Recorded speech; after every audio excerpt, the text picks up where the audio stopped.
Hi, in this video, we will learn the two methods of treatment of reserves, accumulated profits and losses, and fictitious assets at the time of admission of a partner. Before we begin, we will look into why such a treatment is necessary. Why is treatment of reserves and accumulated profits and losses necessary? All reserves and accumulated profits and losses and the fictitious assets were created when the old partners were managing the firm. Now, as a result of admission of a partner, where the incoming partner gains a share of profit from the old partners, such incoming partner should not be put to any undue advantage or disadvantage because of these reserves and accumulated profits and losses. These reserves, accumulated profits and losses have nothing to do with the incoming partner and were created when the old partners were managing the firm. Hence, the incoming partner should not be given any advantage or disadvantage because of these items.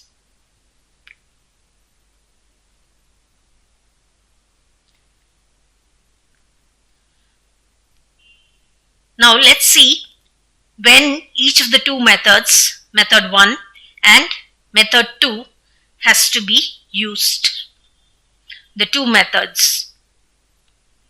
The method 1 will be used when reserves, accumulated profits and losses and the fictitious assets should not appear in the reconstituted balance sheet.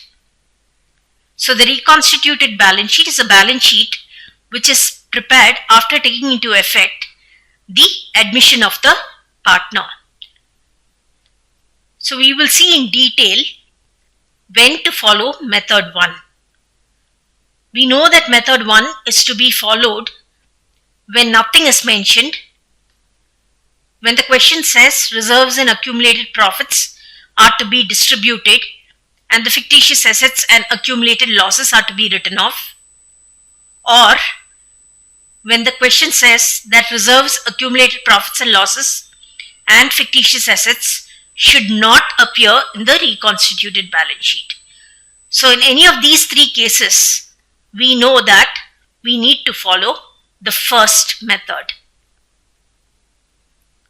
Second method is used when reserves, accumulated profits and losses and fictitious assets should continue to appear in the reconstituted balance sheet. So we will see in detail when to follow method 2.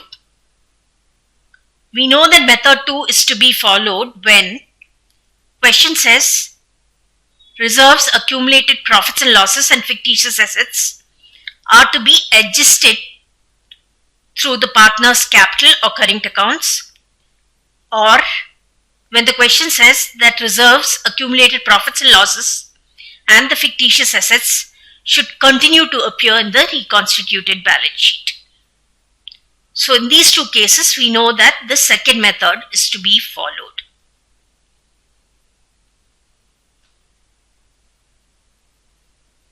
Let's see the treatment under method 1.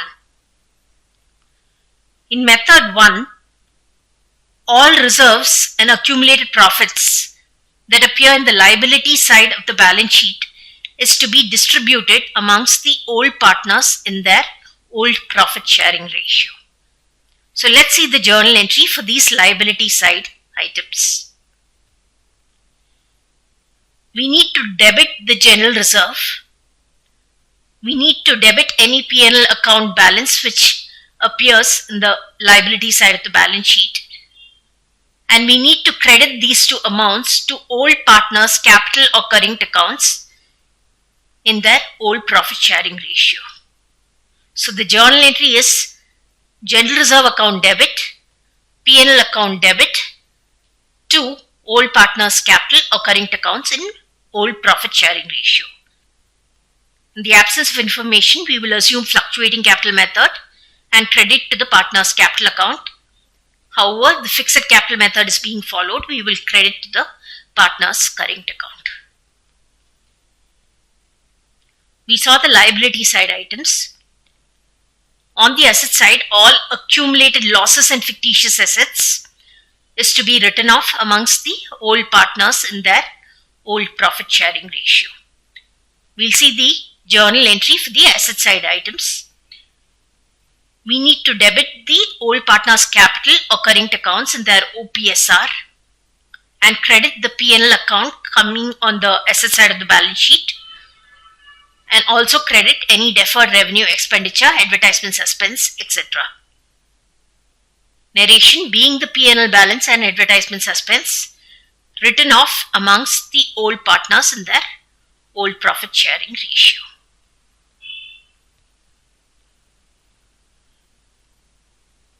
So we saw in detail how to pass the journal entries for the liability side items and the asset side items under method 1. Let's see the treatment under the second method. Under the second method, the first step is to ascertain if the net effect of all the items both in the liability and the asset side of the balance sheet is positive or negative. We need to use the formulae the net effect is equal to the free reserves appearing in the liability side of the balance sheet plus the P&L balance appearing in the liability side of the balance sheet minus the P&L balance appearing in the asset side of the balance sheet, representing the accumulated loss, and minus any advertisement suspense. Now if we get a net positive figure, the journal entry is as follows.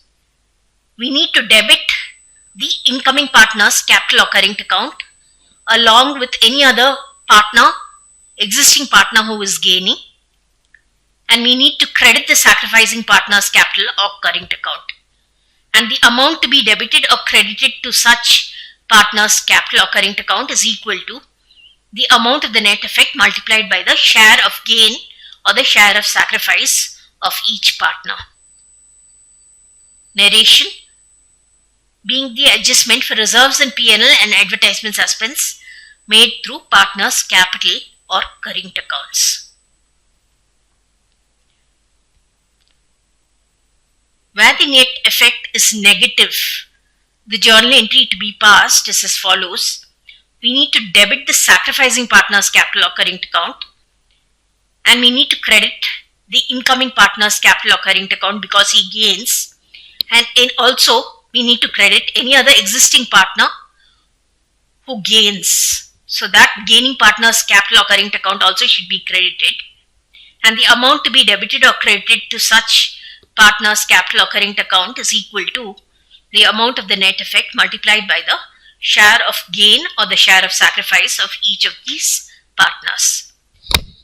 Narration being adjustments for reserves in P&L and advertisement suspense made through partners' capital or current accounts.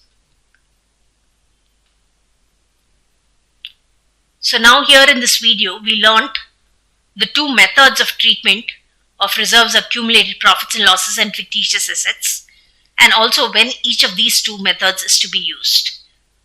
In the upcoming video, we will solve example sums for treatment of reserves and accumulated profits and losses using both method 1 and using method